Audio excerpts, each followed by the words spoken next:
தர்ஷினி பானு 20வது முறையாக அமைச்சராக இருந்த செந்தில் பாலாஜியின் ஜாமீன் மனு மீதான விசாரணை இன்று விசாரணைக்கு வந்தது. அவரது நீதிமன்ற காவல் 20வது முறையாக ஒத்திவைக்கப்பட்ட சூழ்நிலையில் இன்று அவருக்கு ஜாமீன் வழங்கப்படுமா என்ற எதிர்பார்ப்பு இருந்தது. சென்னை உயர்நீதிமன்றத்தில் இன்று நடைபெற்ற ஜாமீன் மனு மீதான விசாரணையில் அமலாக்கத்துறையின் வாதம் நிறைவடைந்தது. செந்தில் பாலாஜியின் மீதான குற்றங்களை நிரூபிக்க போதுமான ஆதாரங்களும் முகாந்திரங்களும் இருப்பதை ஒட்டி அவருக்கு ஜாமீன் அளிக்கக்கூடாது என்றும், அவரது சகோதரர் இன்னும் கைது செய்யப்படாத சூழ்நிலையில் அவருக்கு ஜாமீன் வழங்குவது சாட்சிகளை கலைப்பதற்கு காரணமாகிவிடும் என்பதால் ஜாமீன் வழங்கக்கூடாது என்று அமலாக்கத்துறை தரப்பில் இன்று வாதிடப்பட்டது. இதையடுத்து அடுத்த கட்டமாக செந்தில் பாலாஜி தரப்பு வாதம் இந்த ஜாமீன் மனுவில் எடுத்து வைக்கப்படவில்லை.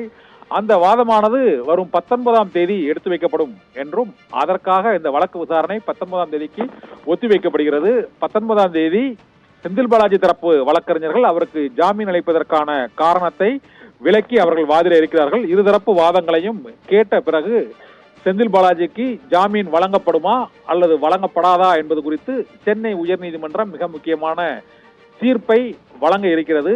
19ஆம் தேதி செந்தில் பாலாஜி தரப்பு வழக்கறிஞர்களின் வாதம் நடைபெற இருக்கிறது. தர்ஷினி பானு.